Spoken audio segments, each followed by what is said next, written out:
Hello everyone, English teacher here. Welcome back to our channel. I hope everyone is doing well. ఈరోజు వీడియోలో అయితే పిల్లలతో మనం ఎక్కువగా మాట్లాడుతూ ఉండే సెంటెన్సెస్ ఉండబోతున్నాయి. క్లియర్గా ఎగ్జాంపుల్స్తో చెప్పడం జరిగింది. అన్నీ నచ్చితే ఖచ్చితంగా ఒక లైక్ ఇచ్చేయండి.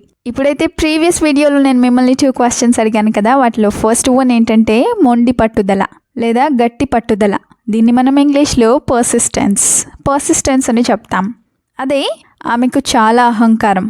ఈ సెంటెన్స్ని ఇంగ్లీష్లో she is very arrogant or she has a lot of arrogance ఇలా చెప్తాం. ఇప్పుడు మీకోసం ఈ వీడియోలో 2 క్వశ్చన్స్ ఉంటాయి కదా, వాటిలో ఫస్ట్ వన్ ఏంటంటే తిన్నావా పడేసావా. ఈ సెంటెన్స్ని ఇంగ్లీష్లో ఎలా అడుగుతామో మర్చిపోకుండా కామెంట్ సెక్షన్లో కామెంట్ చేయండి. Let me know in the comments how we call this in English. Now the second one is అవన్నీ నీకెందుకు. ఈ సెంటెన్స్ని ఇంగ్లీష్లో ఎలా చెప్తామో మర్చిపోకుండా కామెంట్స్లో చెప్పండి. ఇప్పుడైతే లేట్ చేయకుండా మన వీడియోని స్టార్ట్ చేసుకుందాం. Let's get started. Sentence number 1 ఏంటంటే ఒక్క నిమిషం కూడా సైలెంట్గా ఉండవా. పిల్లలు ఎక్కువగా గోల్ చేస్తూ ఉన్నప్పుడు ఇలా అంటూ ఉంటారు కదా, సో దీన్ని can't you stay quiet for even a minute. Can't you stay quiet for even a minute ఇలా అడుగుతాం. కాంట్ యూ స్టే క్వైట్ అంటే నువ్వు సైలెంట్గా లేదా ఏం మాట్లాడకుండా ఉండలేవా అని. అదే నేను టీవీ ఆన్ చేశాను, నువ్వు సైలెంట్గా కూర్చుని చూడు, అరవద్దు ఇలా చెప్పాలనుకుంటే I turned on the TV so SIT quietly and watch it, don't shout. I turned on the TV so you SIT quietly and watch it, don't shout ఇలా చెప్తాం. అదే నువ్వు నాకు చాలా చిరాకు తెప్పించేస్తున్నావు కాబట్టి బయటకు వెళ్ళి కాసేపు ఆడుకో ఇలా చెప్పాలనుకుంటే you are really getting on my nerves so go outside and play for a while. You are really getting on my nerves so go outside and play for a while ఇలా చెప్తాం.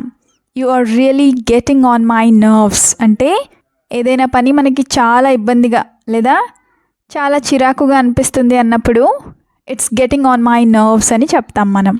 Sentence number 2 ఏంటంటే మళ్ళీ ఏడుపు మొదలు పెట్టావా. ఇలా కూడా అంటూనే ఉంటారు కదా, సో దీన్ని did you start crying again. Did you start crying again ఇలా అడుగుతాం. ఇదే సెంటెన్స్ని ఆర్ యూ క్రయింగ్ అగైన్ ఇలా కూడా అడగచ్చు.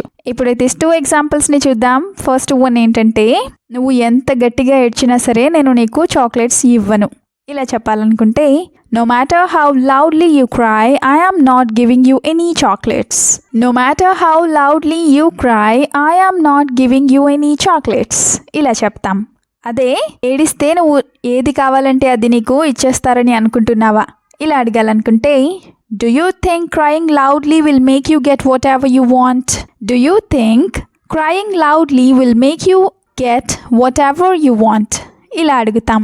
సెంటెన్స్ నెంబర్ 3 ఏంటంటే ఇద్దరు కొట్టుకుంటూనే ఉంటారా. ఎక్కువ గొడవ చేస్తూ ఉన్నప్పుడు ఇలా అంటూ ఉంటారు కదా, సో దీన్ని will you two keep fighting all the time. Will you two keep fighting all the time ఇలా అడుగుతాం. Will you two fight all the time అంటే మీరు ఎప్పుడు కొట్టుకుంటూనే ఉంటారా అని. అదే నువ్వు ప్రతి విషయానికి కూడా గొడవ పడటం లేదా కొట్టుకోవడానికి అలవాటు పడిపోయావు ఇలా చెప్పాలనుకుంటే you have గాటన్ in to the habit of fighting over every little thing. You have గాటన్ in to the habit of fighting over every little thing ఇలా చెప్తాం. అదే you two keep fighting at home so much that it makes me want to leave the house. You two keep fighting at home so much that it makes me want to leave the house.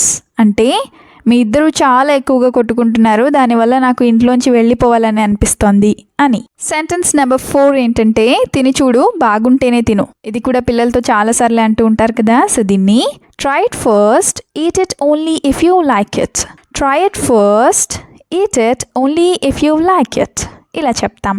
ఇప్పుడైతే 2 ఎగ్జాంపుల్స్ని చూద్దాం. First one ఏంటంటే అసలు నువ్వు taste చేయకుండా లేదా అసలు తినకుండా బాగోలేదని ఎలా చెప్తావు లేదా బాలేదని ఎలా చెప్తావు ఇలా అడగాలనుకుంటే how can you say you don't like it without even tasting it. How can you say you don't like it without even tasting it ఇలా అడుగుతాం. అదే కూర చాలా బాగుంది కాస్తైనా తిను లేదా కొంచెం తిను ఇలా చెప్పాలనుకుంటే the curry is really good just try a little. The curry is really good, just eat a little or try a little ఇలా చెప్తాం. సెంటెన్స్ నెంబర్ 5 ఏంటంటే అన్నీ బయటకు తీయొద్దు. అన్ని వస్తువులు బయటకు తీస్తున్నప్పుడు ఇలా అంటూ ఉంటారు కదా, సో దీన్ని don't take everything out. Don't take everything out ఇలా చెప్తాం. అదే నువ్వు వస్తువులన్నింటినీ బయటకు తీసి వదిలేస్తున్నావు, నేను సర్దుకోలేక చచ్చిపోతున్నాను, లేదా నేను సర్దుకోలేకపోతున్నాను. ఇలా చెప్పాలనుకుంటే you keep taking everything out and leaving it there, I can't keep cleaning up after you. You keep taking everything out and leaving it there, I can't keep cleaning up after you.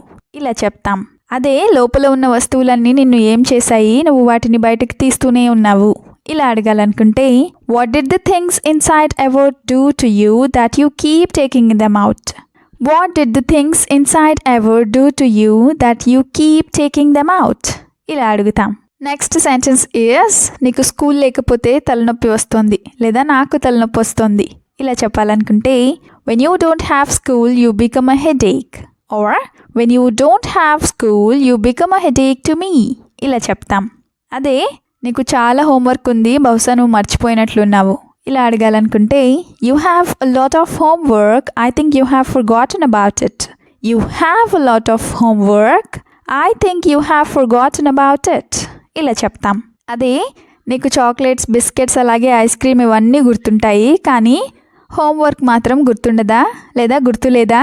ఇలా అడగాలనుకుంటే you remember chocolates, biscuits and ice cream but you can't remember your homework. You remember chocolates, biscuits and ice cream, but you can't remember your homework. ఇలా అడుగుతాం.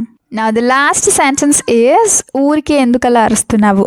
పిల్లలు అన్నాక ఇలా ఊరికే అరుస్తూ ఉంటారు కదా, సో దీన్ని why are you shouting for no reason. Why are you shouting for no reason. ఇలా అడుగుతాం.